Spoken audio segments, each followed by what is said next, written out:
बच्चों, कैसे हैं आप लोग। आशा करती हूँ कि आप सभी अच्छे होंगे। बच्चों, शुरू करते हैं आज का अध्याय कारक। हिंदी व्याकरण में कारक क्या होते हैं, आइए जानें। तो बच्चों, सबसे पहले दिए गए वाक्यों में रंगीन शब्दों पर ध्यान देते हुए पढ़िए। वाक्य है, भीम ने दुर्योधन को मारा, पिताजी कार से बाजार गए, माताजी ने भिखारी को रोटी दी, गंगा हिमालय से निकलती है, पिताजी राधा के लिए सेब लाए। तो बच्चों, कारक का अर्थ है क्रिया से संबंध कराने वाला। उपयुक्त वाक्यों में रंगीन शब्द ने, को, से और के लिए अपने से पहले आए हुए शब्दों का संबंध क्रिया से बता रहे हैं। ये शब्द ही कारक चिन्ह या परसर्ग कहलाते हैं। तो बच्चों, संज्ञा या सर्वनाम का क्रिया से तथा वाक्य के अन्य शब्दों के साथ संबंध कराने वाले शब्द कारक कहलाते हैं। तो बच्चों, वाक्य जब हम बनाते हैं तो उसमें जो संज्ञा सर्वनाम आते हैं उनका क्रिया के साथ जो संबंध बनाए जाते हैं, वो संबंध बनाने के लिए कारक का प्रयोग किया जाता है। कारक चिन्ह का या फिर उसे हम परसर्ग भी कह सकते हैं। संज्ञा और सर्वनाम का संबंध क्रिया के साथ करने के लिए प्रायः कुछ शब्दों का प्रयोग किया जाता है। इन शब्दों को कारक चिन्ह कहते हैं। जैसे कि चारू ने पवन को डंडे से मारा। इस वाक्य में रंगीन शब्द ने, को और से कारक चिन्ह हैं। इन्हें विभक्ति अथवा परसर्ग भी कहते हैं। तो बच्चों, जब भी हम वाक्य बोलते हैं तो उन वाक्यों में हम ऐसे वाक्य बनाते हैं जिसमें संज्ञा, सर्वनाम या फिर क्रिया, इनका संबंध होता है और इन संबंध को बनाने के लिए ही हम कारक का प्रयोग करते हैं। आइए जानते हैं कारक और उसके विभक्ति चिन्ह क्या है। जैसे कि कारक है कर्ता और विभक्ति चिन्ह है ने। कर्ता ने कर्म को करण से, के द्वारा यानी साधन, संप्रदान के लिए या को यानी देने या उपकार के भाव से, अपादान से यानी अलगाव, अलग करने से, संबंध का के गई, रा री रे ना नी ने, अधिकरण में और पर, संबोधन यानी कि हे, अरे, ए, अजी, ये संबोधन शब्द। तो बच्चों, ये है हमारे कारक और उनके चिन्ह। आगे है कारक के भेद। तो बच्चों, कारक के 8 भेद होते हैं। कर्ता कारक, कर्म कारक, कर्ण कारक, संप्रदान कारक, अपादान कारक, संबंध कारक, अधिकरण कारक, संबंध यानी कि संबोधन कारक। आइए बच्चों, एक एक करके सभी के बारे में जानें। तो सबसे पहले पढ़ेंगे कर्ता कारक क्या होता है। जिस संज्ञा या सर्वनाम शब्द से क्रिया यानी कार्य के करने वाले का बोध होता है उसे कर्ता कारक कहते हैं। कर्ता यानी कि जो कार्य कर रहा है। जैसे कि अनुराधा खाना पकाती है, काव्या ने सुंदर चित्र बनाया, धवन क्रिकेट मैच खेलेगा, अदिति ने गिलास तोड़ा। तो बच्चों, कर्ता कारक का चिन्ह ने होता है, जो उसके साथ आ भी सकता है और नहीं भी। कर्ता कारक की पहचान के लिए क्रिया से पूर्व किसने अथवा कौन लगाकर प्रश्न किया जाता है। प्रश्न करने पर जो उत्तर मिलता है वह कर्ता कारक होता है। उदाहरण के लिए जैसे अनुराधा खाना पकाती है। अब हम प्रश्न करेंगे, खाना कौन पकाती है? उत्तर में जवाब मिलेगा अनुराधा। तो यहाँ पर कर्ता कारक है। दूसरा है अदिति ने गिलास तोड़ा। प्रश्न है, गिलास किसने तोड़ा? उत्तर में अदिति ने। तो यहाँ पर ये कर्ता कारक है। यानी कि जब हम कर्ता कारक का पता लगाते हैं तो किसने और कौन, इससे प्रश्न करते हैं और जो भी उत्तर मिलता है वो कर्ता कारक होता है। याद रखिए बच्चों, कर्ता कारक परसर्ग सहित अथवा परसर्ग रहित दोनों प्रकार के होते हैं। कर्ता कारक में ने परसर्ग का प्रयोग केवल भूतकाल की क्रियाओं के साथ होता है। वर्तमान काल और भविष्यत काल के वाक्यों में ने परसर्ग का प्रयोग नहीं होता। अगला कारक है कर्म कारक। संज्ञा या सर्वनाम के जिस पद पर कर्ता द्वारा की गई क्रिया का प्रभाव पड़ता है, यानी कि जो कर्ता है वो कोई कर्म कर रहा है, काम कर रहा है, उसे हम कर्म कारक कहते हैं। जैसे कि लड़के पुस्तक पढ़ रहे हैं, शिकारी ने शेर को मारा, बच्चा दूध पीता है, माँ ने अजनबी को रोका। तो बच्चों, कर्म कारक का चिन्ह को है। यह कभी उसके साथ आता है और कभी नहीं। कर्म कारक की पहचान के लिए क्रिया से पूर्व यानी क्रिया से पहले किसको अथवा क्या लगाकर प्रश्न किया जाता है। प्रश्न करने पर जो उत्तर मिलता है वह कर्म कारक होता है। जैसे बच्चा दूध पीता है, अब प्रश्न करेंगे बच्चा क्या पीता है, उत्तर दूध, तो ये कर्म कारक है। दूध जो है वो कर्म है। शिकारी ने शेर को मारा, प्रश्न किया शिकारी ने किसको मारा, उत्तर शेर को, तो शेर को यानी कि ये एक कर्म कारक है। तीसरा है कर्ण कारक। क्रिया करने हेतु कर्ता जिस साधन का प्रयोग करता है उसे कर्ण कारक कहते हैं। जैसे कि वह हवाई जहाज से दिल्ली गया, वह कैंसर से चल बसा, रमन साइकिल से स्कूल गया, मुझे रेडियो के द्वारा सूचना मिली। तो बच्चों कर्ण कारक का चिन्ह से और के द्वारा है। कर्ण कारक की पहचान के लिए क्रिया से पूर्व किससे तथा किसके द्वारा प्रश्न लगाकर पता किया जाता है। तो प्रश्न करने पर जो उत्तर मिलता है वह कर्ण कारक होता है। जैसे कि रमन साइकिल से स्कूल गया, तो हम प्रश्न करेंगे रमन किससे स्कूल गया, उत्तर में मिलेगा साइकिल से, तो साइकिल से, ये हमारा कर्ण कारक है। मुझे रेडियो के द्वारा सूचना मिली, प्रश्न करेंगे मुझे किसके द्वारा सूचना मिली, उत्तर में आएगा रेडियो के द्वारा, तो रेडियो के द्वारा ये कर्ण कारक है। चौथा है संप्रदान कारक।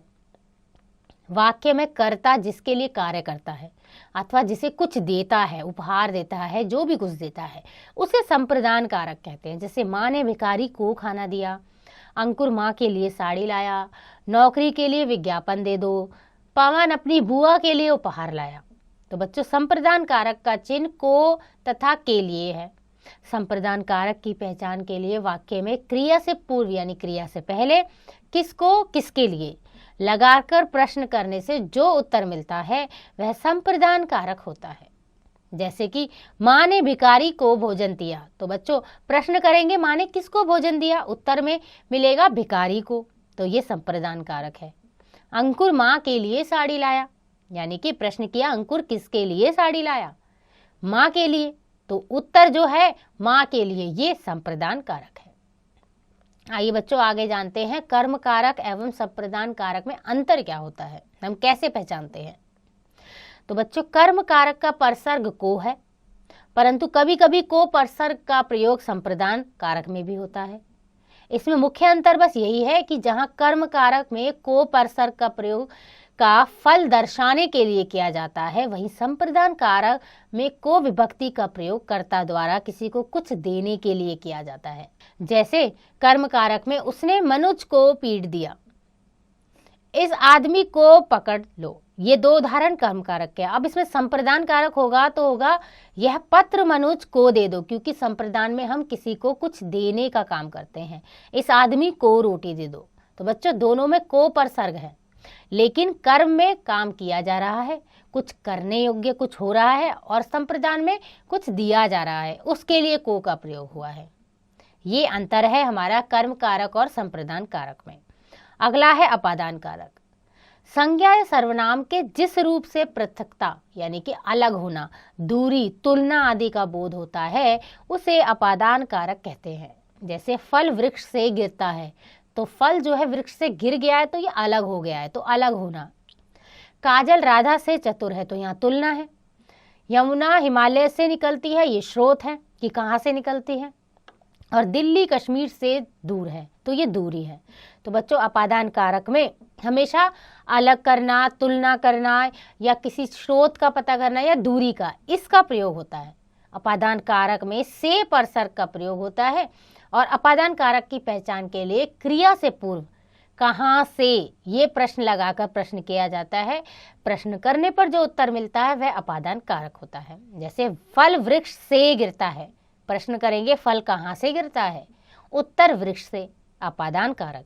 यमुना हिमालय से निकलती है, प्रश्न यमुना कहाँ से निकलती है, उत्तर हिमालय से, अपादान कारक। अब जानिए कि कर्ण कारक और अपादान कारक में अंतर क्या है।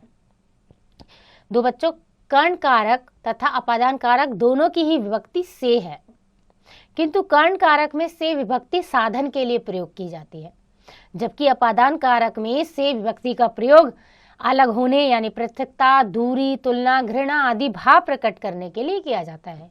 जैसे प्रश्न है कर्ण कारक पहला है, उसने चाकू से सेब काटा, और कलम से पत्र लिखो। ये दो उदाहरण है करण कारक के। तो इसमें साधन का प्रयोग किया गया है।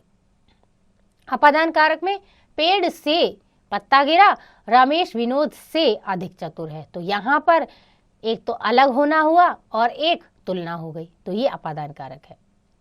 अगला है बच्चों संबंध कारक। संज्ञा अथवा सर्वनाम के जिस रूप से उसका संबंध वाक्य के अन्य संज्ञा अथवा सर्वनाम से ज्ञात होता है उसे संबंध कारक कहते हैं। जैसे यह चाचा जी की गाड़ी है, हमें अपना पाठ याद करना चाहिए, यह हमारा घर है, श्रेया अपनी माँ से बातें कर रही है। तो बच्चों संबंध कारक के चिन्ह में का, के, की, रा, रे, री और ना, ने, नी आता है। इनका प्रयोग संबंधी शब्द के लिंग वचन के अनुसार होता है। जैसे निखिल का खिलौना, निखिल के खिलौने, निखिल की पुस्तक। तो बच्चों संबंध कारक की पहचान के लिए वाक्य में कर्म के साथ किसका, किसकी, किसके शब्द लगाकर प्रश्न करने से जो उत्तर मिलता है वह संबंध कारक होता है। जैसे कि यह चाचा जी की गाड़ी है, प्रश्न करेंगे ये किसकी गाड़ी है, उत्तर में चाचा जी की, तो ये संबंध कारक है। यह हमारा घर है, प्रश्न है यह घर किसका है, उत्तर है हमारा, तो ये संबंध कारक है। अगला है बच्चों अधिकरण कारक। संज्ञा अथवा सर्वनाम के जिस रूप से क्रिया के आधार, समय और स्थान का बोध होता है उसे अधिकरण कारक कहते हैं। यानी कि जो क्रिया हो रही है वो किस आधार पर हो रही है, किस समय हो रही है या किस स्थान पर हो रही है, इसमें अधिकरण कारक आएगा। जैसे कि उदाहरण के लिए उस डिब्बे में दाल है, तोता डाल पर बैठा है, हाथी नदी में नहा रहे हैं, बच्चे छत पर खेल रहे हैं। तो अधिकरण कारक के चिन्ह में पर आदि होते हैं। अधिकरण कारक की पहचान के लिए क्रिया से पूर्व कहाँ, किसमें या किस पर शब्द लगाकर प्रश्न करते हैं। जो शब्द प्रश्न के उत्तर में प्राप्त होता है वही अधिकरण कारक होता है। जैसे कि हाथी नदी में नहा रहे हैं, अब प्रश्न करेंगे हाथी किस में नहा रहे हैं, उत्तर में नदी में, तो ये अधिकरण कारक है। अगला है तोता डाल पर बैठा है, प्रश्न करेंगे तोता कहाँ बैठा है, उत्तर डाल पर, तो ये अधिकरण कारक है। लेकिन हमें प्रश्न करना पड़ेगा कहाँ, किसमें, किस पर। अगला है संबोधन कारक। तो बच्चों जिन संज्ञा शब्दों का प्रयोग किसी को बुलाने या संबोधित करने के लिए किया जाता है उन्हें संबोधन कारक कहते हैं। जैसे अरे भाई तू यहाँ कैसे, बच्चों शोर मत करो, हे ईश्वर हमारी रक्षा करो, हाय तुमने यह क्या कर दिया। तो बच्चों संबोधन कारक में हे, अरे, ओ, हाय, छी ये आदि परसर्गों का प्रयोग होता है। संबोधन कारक सदैव वाक्यों के आरंभ में आते हैं और उनके बाद संबोधन चिन्ह या अल्प विराम अवश्य लगता है। याद रखिए संबोधन कारक का वाक्य की क्रिया अथवा अन्य शब्दों से कोई संबंध नहीं होता है। ये हमेशा वाक्य के शुरुआत में आते हैं और संबोधन हमेशा बुलाने या किसी को संबोधित करने के लिए किया जाता है। आइए दोहराएं। संज्ञा या सर्वनाम का उस वाक्य की क्रिया से संबंध कराने वाले शब्द कारक कहलाते हैं। कारक का क्रिया से संबंध करने वाले शब्द कारक चिन्ह कहलाते हैं। कारक चिन्ह को परसर्ग भी कहते हैं।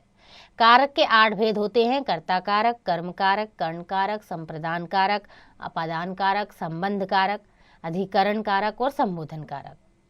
संबोधन कारक सदैव वाक्य के आरंभ में आते हैं और उनके बाद सदैव संबोधन चिन्ह या फिर अल्प विराम लगता है। तो बच्चों आशा करती हूँ कि आपको यह अध्याय समझ आ गया होगा।